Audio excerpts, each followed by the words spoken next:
Hello అండి. ఫటాఫట్ 2 మినిట్స్లో చేసుకునే రెసిపీ, అలాగే ఎంతో హెల్దీ, ఈజీ, సింపుల్ రెసిపీ. కొత్తిమీర పచ్చడి చేస్తున్నాను. కొత్తిమీర, ఒక మామిడికాయ, ఉప్పు, కారం, పోపు దినుసులు, అంతే. కొత్తిమీరని శుభ్రంగా కడిగి కట్ చేసి పెట్టుకోవాలి.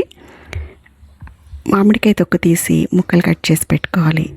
కొత్తిమీరని, మామిడికాయ ముక్కల్ని, ఉప్పు, కారం ఇవన్నీ కూడా మిక్సీలో వేసేసుకుని మెత్తగా, మనకి మరీ మెత్తగా వద్దనుకుంటే జస్ట్ పల్స్ ఇచ్చి కొంచెం బరకగా గ్రైండ్ చేసుకోవచ్చు.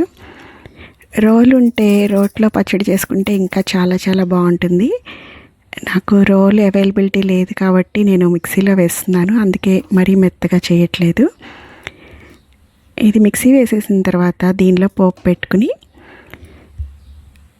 పోపులో ఎండుమిర్చి, శనగపప్పు, మినప్పప్పు, ఆవాలు, జీలకర్ర, ఇంగువ ఇవన్నీ వేసుకుంటే చాలా చాలా బాగుంటుంది. ఇది అన్నంలోకి కానీ టిఫిన్స్లోకి కానీ కూడా బాగుంటుంది. మనకి ఇష్టమైతే కొంచెం చిన్న బెల్లం ముక్క కూడా వేసుకోవచ్చు, పులుపుని బ్యాలెన్స్ చేయడానికి. టేస్ట్ కూడా ఇంకా బాగుంటుంది. మనకి కొత్తిమీర అనేది డీటాక్సిఫైయింగ్ ఏజెంట్గా పనిచేస్తుంది. అంటే మన శరీరంలో ఉండే వ్యర్థాలని బయటికి పంపిస్తుంది. దీనివల్ల కాన్స్టిపేషన్ ఉండదు, మలబద్ధకం ఉండదు. చాలామంది మలబద్ధకం అంటే, కాన్స్టిపేషన్ అంటే ఒక చిన్న ప్రాబ్లంగా తీసుకుంటారు. కానీ ఎక్కువ రోజులు అది ఉంటే చాలా చాలా కాంప్లికేషన్స్ వస్తాయి.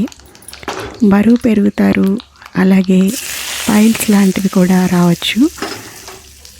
అందుకని మలబద్ధకాన్ని నిర్లక్ష్యం చేయకుండా తరచుగా కొత్తిమీరని తీసుకుంటూ ఉంటే ఇది మన బాడీని డీటాక్సిఫై చేస్తుంది, కాన్స్టిపేషన్ లేకుండా చేస్తుంది. విటమిన్ సి, విటమిన్ ఏ ఎక్కువగా ఉంటాయి.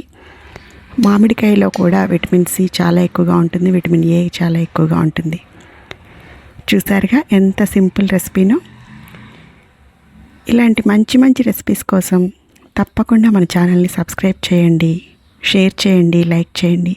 మీరు చేసుకుని ఎలా ఉందో కామెంట్స్లో చెప్పండి. Thank you for watching.